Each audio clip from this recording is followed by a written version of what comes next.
अस्सलाम वालेकुम दोस्तों, मैं शाहज़ेब रज़ा। देखिए दोस्तों, जब से डॉक्टर आमिर लियाकत साहब की डेथ के बारे में सुना है ना, दिल बहुत ज़्यादा उदास है। सबसे पहले तो उनके लिए दुआएं, अल्लाह पाक उन्हें करी के रहमत करे, उनके दर्जात बुलंद फरमाए, उनकी बेहिसाब मग़फ़िरत फरमाए। उनकी ज़ाती लाइफ जैसी थी मैं नहीं जानता, लेकिन वो मुसलमान था और बहैसियत मुसलमान हमारा ये हक़ बनता है कि हम उसके लिए दुआएं करें। देखिए दोस्तों, दुनिया का सबसे बड़ा सच मौत है। कोई आगे तो कोई पीछे, जाना सबने। जिस वक्त मौत का फरिश्ता दरवाजे पर आकर खड़ा हो जाएगा ना, फिर मौत मोहताज नहीं है बड़े ओहदे की, स्टेटस की, बड़ा पैसा, दौलत, शोहरत जिसके पास हो, बड़े ताल्लुकात हो जिसके, बड़े फॉलोअर्स हो, साथ लेकर जाएगी। देखिए भाई, अक्लमंद इंसान वो है जो मरने से पहले ना अपनी आखिरत की तैयारी करे, हर वक्त अपनी कब्र को याद रखे, हर वक्त ये याद रखे कि हमने जाना किस तरफ है।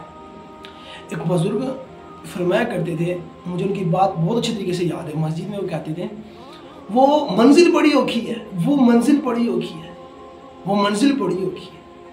तो भाई हमारी ज़िंदगी और वो किस तरफ है? अगर हमें वो मंजिल याद होती ना, आज हम बड़े यानी कि ज़्यादा शोर शराबे के साथ हंसते ना। हम दुनिया के साइशों में घूम रहे, रंगीनियों में घूम, भूल चुके हैं वो मंजिल, अपने इख्तिताम को भूल चुके हैं। हम भूल चुके हैं हमने अपना मुंह कैसे दिखाएंगे अल्लाह को। हमारी करतूत तो ये है। तो दोस्तों, जब तक सांस है ना जिस्म में, तब तक मौका है, हमारे पास चांस है कि हम अल्लाह से माफ़ी मांग लें, अल्लाह को मना लें, अपनी आखिरत की तैयारी कर लें, अपनी कब्र के बारे में सोच लें। जिस दिन ये सांस निकल जाना ना, फिर मौका हाथ से गया, फिर ज़बान अस्तगफिरुल्लाह नहीं कह सकेगी।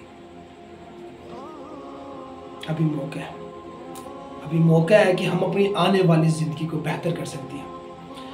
आज को अच्छा बनाकर, आज अल्लाह को राज़ी करके, आज अल्लाह को मनाकर, आज अल्लाह के नबी करीम सल्लल्लाहु अलैहि वसल्लम के अहकाम पर चलकर, उनकी सुन्नतों पर अमल करके हम अपनी आने वाली एक बहुत बड़ी ज़िंदगी जिसने कभी ख़त्म ही नहीं होनी, उसको बेहतर कर सकते हैं।